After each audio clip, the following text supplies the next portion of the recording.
तो ये हम लोग की नई सीरीज चलेगी जिसमें हम लोग पढ़ेंगे EMI, इलेक्ट्रोमैग्नेटिक इंडक्शन। ठीक है, प्रीवियस वीडियो में हम लोग की जो प्लेलिस्ट थी उसका नाम है मैग्नेटिज्म, उसमें मैंने most of the topic cover up कर दिया है। अगर उसमें 2-4 टॉपिक जो बचे हैं वो भी बहुत ही जल्द आप लोग को यूट्यूब पे मिल जाएगा। तो आज की वीडियो का केवल मेन ध्येय यही है कि आप लोग को EMI समझ में आना चाहिए, इसका बेसिक और इसमें क्या चीज़ कैसे पढ़ना है और इसका जो पाथ होता है ना, पाथ, वो हम लोग समझेंगे कि इसको किस तरीके से पढ़ें तो हमको समझ में आए। ठीक है, तो हेलो दोस्तों, मेरा नाम अमनीश और हम लोग चालू करते हैं अपना वीडियो।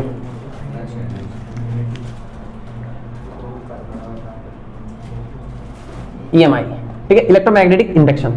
तो बेसिकली इसमें क्या करेंगे, मैं आप लोग से बता दूं कि जैसे इससे पहले जो टॉपिक पढ़े थे उसमें हम लोगों ने क्या पढ़ा था कि अगर कोई करंट कैरिंग वायर है वो क्या प्रोड्यूस करता है, मैग्नेटिक फील्ड। अगर कोई करंट कैरिंग वायर है क्या प्रोड्यूस करता है, मैग्नेटिक फील्ड। तो इसमें सिंपल सा फराडे ने यही किया था कि अगर मैग्नेटिक फील्ड को चेंज किया जाए तो भैया इसमें क्या प्रोड्यूस होना चाहिए, इलेक्ट्रिक फील्ड बोले तो करंट प्रोड्यूस होनी चाहिए। अगर इसमें करंट से मैग्नेटिक फील्ड है तो मैग्नेटिक फील्ड चेंज करने पे करंट होना चाहिए। तो इसी पूरे हम लोग इस चैप्टर में यही जानेंगे कि किस किस तरीके से करंट को प्रोड्यूस किया जा सकता है। ठीक है, तो सबसे पहले हम लोग को ये समझने से पहले मुझे समझना पड़ेगा कि भैया ये फ्लक्स नाम की चीज क्या होती है। ठीक है, और फ्लक्स नाम की चीज जानने से पहले मैं आप लोग को बता देना चाहता हूं कि EMI में कोई भी करंट कैसे प्रोड्यूस हो जाती है। अभी तक हम लोग ये पढ़े थे कि वोल्टेज लगाते तब करंट प्रोड्यूस होता है, लेकिन अब हम ये पढ़ने चल रहे हैं कि without applying voltage we get a current.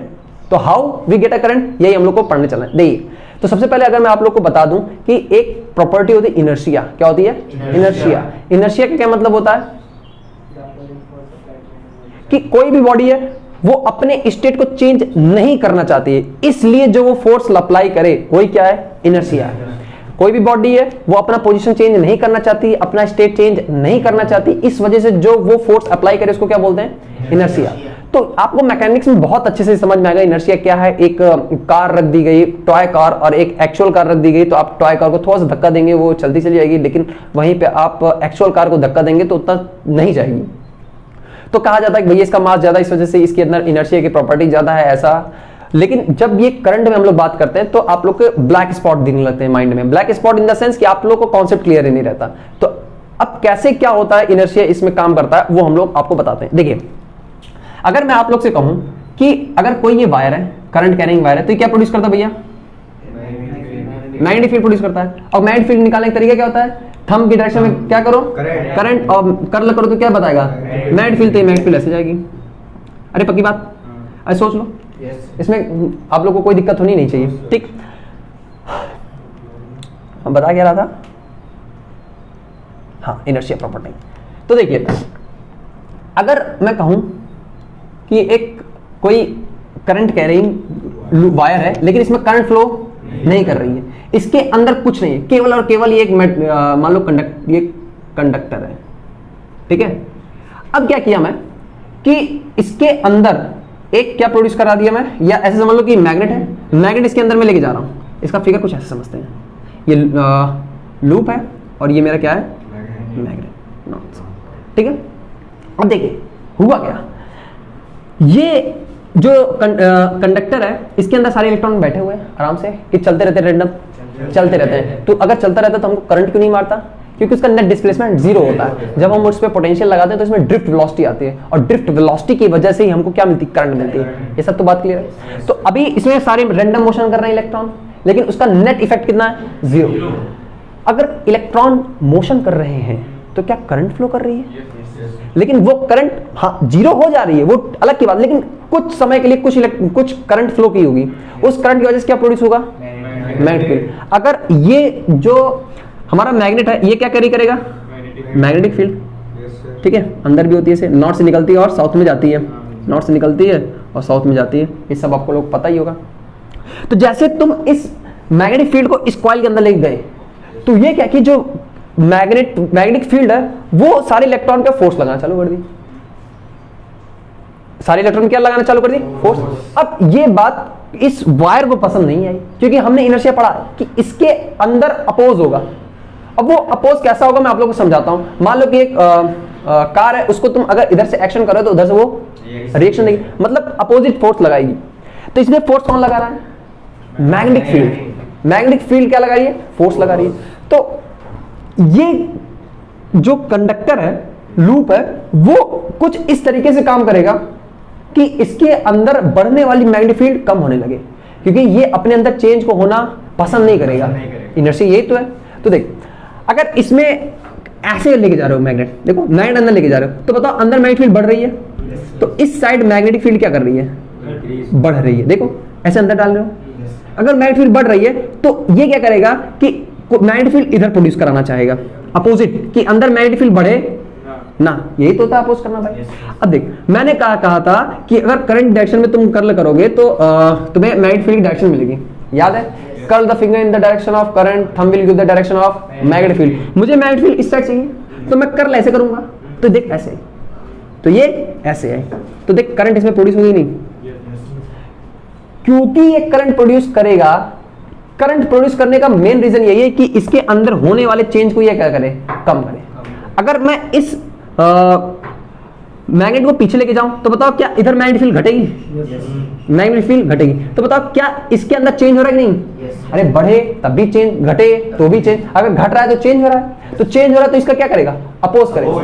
तो अपोज कैसे करेगा? इधर मैग्नेटिक फील्ड घट रही तो ये बढ़ाना चाहेगा, अब बढ़ाना चाहेगा तो मुझे मैग्नेटिक फील्ड इधर प्रोड्यूस करनी है, तो इधर प्रोड्यूस करनी है तो मुझे करंट कैसे प्रोड्यूस करना पड़ेगा, ऐसे। तो करंट ये अपोजिट डायरेक्शन में फ्लो करने लगेगा। मैं इसको रेड से दिखा देता हूं। तो देख इधर ये क्या करेगा, मैग्नेटिक फील्ड इंक्रीज करने लगेगा। तो इस तरीके से देखिए, अगर हम मैग्नेटिक फील्ड को चेंज कर रहे हैं लूप के अंदर से, तो क्या प्रोड्यूस हो रही है, करंट।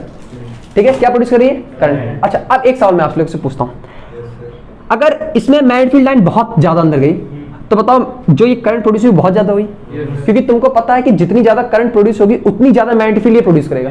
अरे सोच, मैं समझाता हूं, देखिए आप लोग को समझ में नहीं आया, मुझे ऐसा लगा।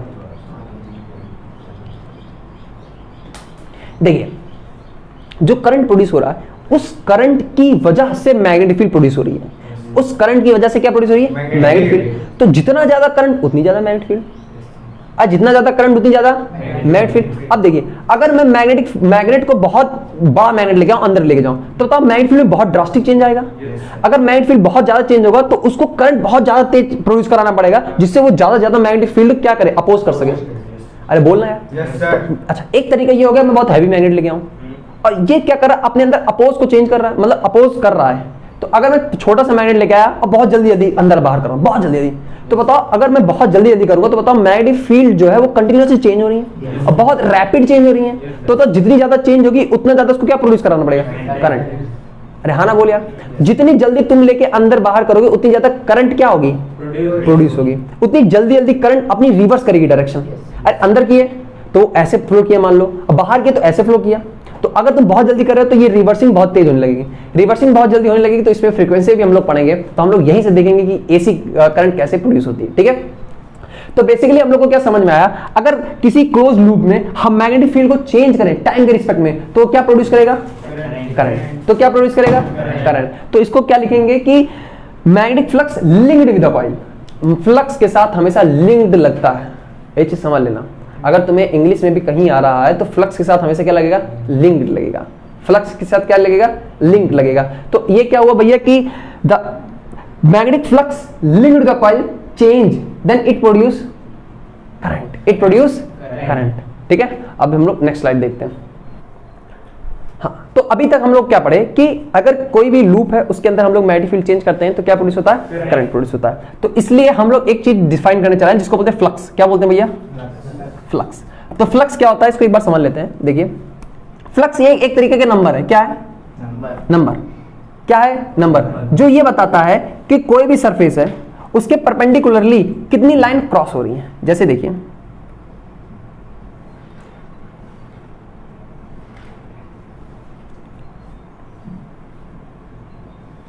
ठीक, ये दो मैं लूप बनाया हूं और इसमें ये मैग्नेटिक फील्ड ऐसे है, ये फ्लैट सरफेस है। निमेश ये कैसा सरफेस है, तो इसका एरिया वेक्टर किधर होगा, रेडियली आउटवर्ड, रेडियली रेडियली, फिर से बोलो, फिर से बोलो,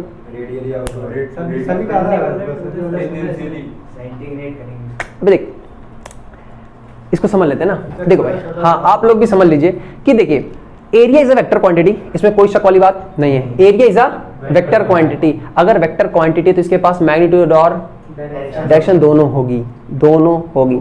अब दो टाइप का तुम्हें एरिया मिलेगा। पहला एरिया मिलेगा फ्लैट सरफेस जैसे बुक का पेज, और दूसरा तुम्हें मिलेगा जैसे बॉल का जो ऊपर का सरफेस है इसको बोलते हैं भैया क्या, एक क्लोज्ड सरफेस है। और जो फ्लैट सरफेस होता है जैसे तुम्हारा पन्ना, तो दोनों सरफेस है। जो गोला है, अगर तुम लोग सरफेस एरिया ऑफ स्फीयर अरे पढ़ोगे ना यार, तो देख दो टाइप का सरफेस, पहला जो वॉल्यूम को कवर अप करे और दूसरा जो वॉल्यूम को कवर अप ना करे। तो अगर कोई भी सरफेस तुम्हारा वॉल्यूम को कवर अप कर रहा है तो उसकी डायरेक्शन होगी रेडियली आउटवर्ड। रेडियस जानते हो, रेडियस ड्रा करो फिर उसी को थोड़ा बढ़ा दो तो रेडियली आउटवर्ड हो जाएगा। बोलो बात क्लियर। अगर फ्लैट सरफेस है तो परपेंडिकुलर टू द सरफेस। अब कहोगे सर फ्लैट सरफेस है तो दो इसकी डायरेक्शन है, या तो इधर या तो इधर। अरे यार परपेंडिकुलर टू द सरफेस दो होगा ना यार। देख मान ले कि एक कोई सरफेस है, अब एक परपेंडिकुलर सरफेस इधर है, एक परपेंडिकुलर तुम इधर खींच सकते हो और एक परपेंडिकुलर, तो सर कौन सा लेंगे? मैं कहा तू कोई भी ले ले, लेकिन अगर करंट का उसमें सिस्टम है तो आप लोगों को करंट के हिसाब से चूज करना पड़ेगा। अगर मैं ये वाला लूंगा तो क्या हो जाएगा मैं बताता हूं, अगर मैं ये वाला लूंगा तो क्या होगा मैं आप लोगों को बताता हूं। देखिए हाँ, ये मैग्नेटिक फील्ड है, ये क्या है भैया मैग्नेटिक फील्ड, और इसका तुम लोग को पता होगा एरिया वेक्टर ऐसा होगा। अरे परपेंडिकुलर टू द सरफेस ना यार, अरे पक्की बात ना यार। अब देख ये ऐसे सारी मैग्नेटिक फील्ड है, मैं इसको मिटा देता हूं जो कि अगर चिपक के जाएंगे ज्यादा सही रहेगा। देख एंगल कितना है, एंगल कितना है थीटा। अगर तुम लोगों ने मेरा बेसिक वाला वीडियो देखा होगा तो फिर देख भाई ये यहां पे तुरंत तेरे को समझ में आ जाता बेसिक का। देख ये मैग्नेटिक फील्ड है और ये क्या है एन कैप।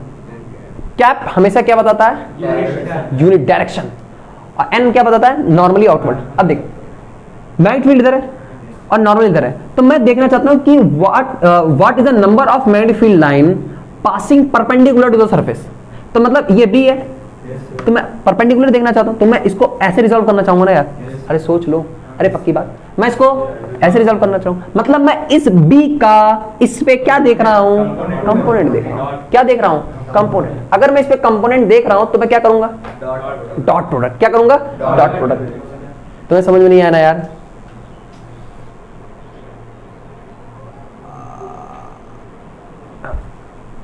देखिए अब मैं निकाला, मैं क्या बता रहा था, परपेंडिकुलर मुझे देखना। हाँ मैग्नेटिक फ्लक्स क्या होता है, it is the number of line passing perpendicularly to the surface. तो ये परपेंडिकुलर तो नहीं है सरफेस का, तो मैं इसका परपेंडिकुलर से क्या कर दिया डॉट प्रोडक्ट कर दिया। तो फ्लक्स क्या आया भैया B dot A, B dot A. B is a vector quantity, A is a vector quantity, vector quantity ना। अच्छा लेकिन सर ये ए लगा है, किताब में तो डी ए देता है, आप तो ए लगाया। तो मैं समझाता हूं, इस बात को समझिए। अगर ये मेरा सरफेस एकदम फ्लैट होता, फ्लैट, तो मुझे क्या बताओ कि अगर एक कोई छोटा सेगमेंट लेता और दूसरा कहीं और सेगमेंट लेता, मान लो कि अगर ये फर्श है, मैं एक सेगमेंट यहां लिया एक सेगमेंट वहां लिया, अगर मैं इस सरफेस के परपेंडिकुलर डालूं उस सरफेस के परपेंडिकुलर डालूं, क्या दोनों पैरेलल होंगे?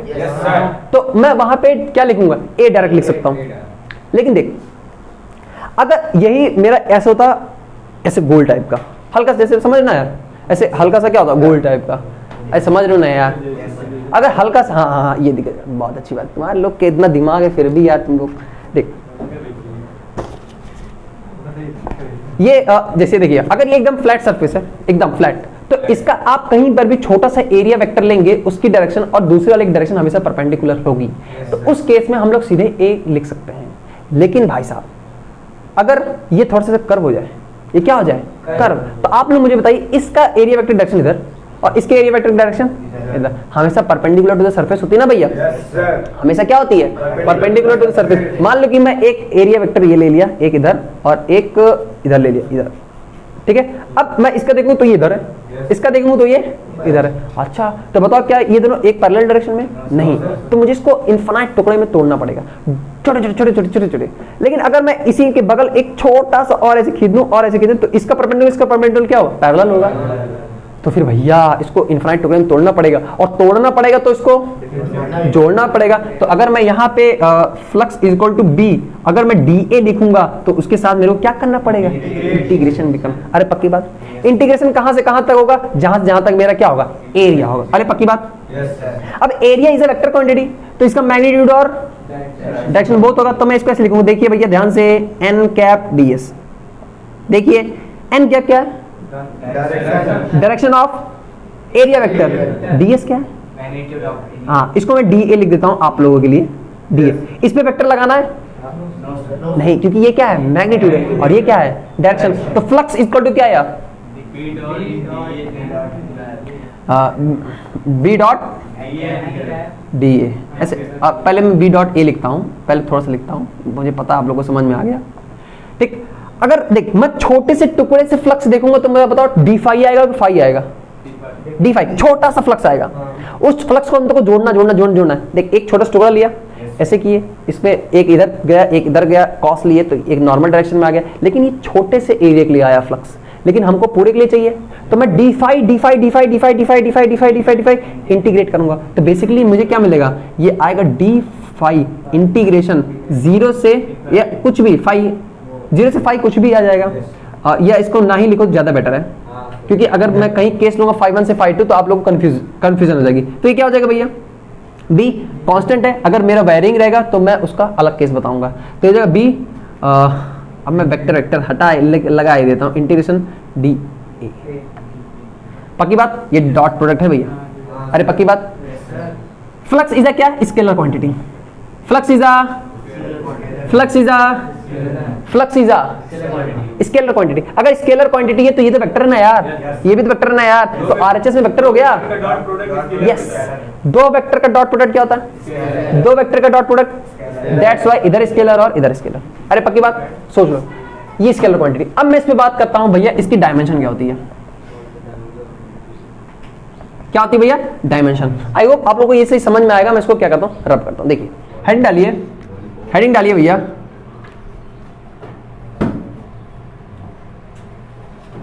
एसआई यूनिट फ्लक्स की क्या होती है बताओ।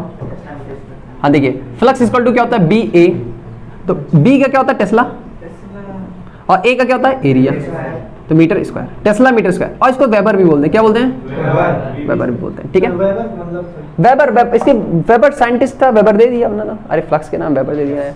इसको गॉस में भी मैंने बताया, मैग्नेटिज्म वाले में 10⁴। टेस्ला, ये दूसरी वेबर है, ये टेस्ला मीटर स्क्वायर है। देख ये बी का टेस्ला,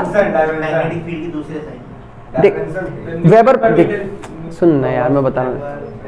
हाँ कॉस, देख अबे कॉस, देख बी की निकालना है, ये वेबर है, तो वेबर पर मीटर स्क्वायर, इसको टेस्ला बोल सकते हैं और गॉस भी बोल सकते हैं, गॉस भी। अरे पक्की बात। अब देखिए अगर मैं इसका निकालना चाहूँ क्या भैया, डायमेंशन, तो आइए देखते हैं।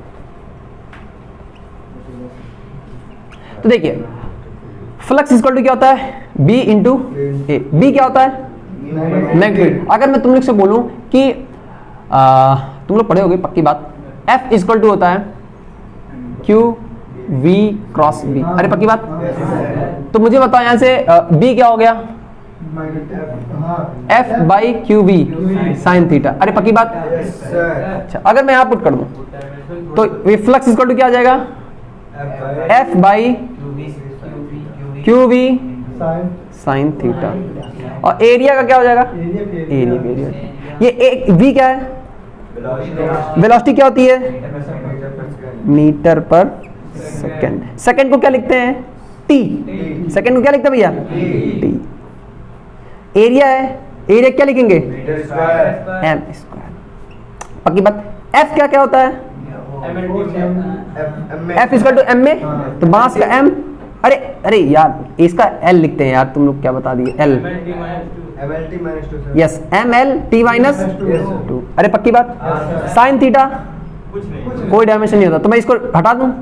अच्छा इस एल ने इस एल को, अच्छा क्यू आई टी क्या होता है, आई एम्पियर। तो ये फ्लक्स इक्वल टू क्या है मेरा, M L two T minus 2 A minus 1। अरे ए ऊपर चला गया ना यार।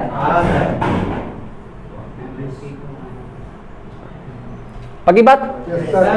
तो इसकी ये है डायमेंशन। इस चैप्टर का नाम है इलेक्ट्रोमैग्नेटिक इंडक्शन। तो इस चैप्टर का नाम इलेक्ट्रोमैग्नेटिक इंडक्शन क्यों है, ये मैं आप लोग को थोड़ा सा बता देता हूँ, फिर इस वीडियो करते हैं अंत। तो इसमें क्या है कि इलेक्ट्रोमैग्नेटिक इंडक्शन, इंडक्शन का मतलब क्या था, इंड्यूस होना।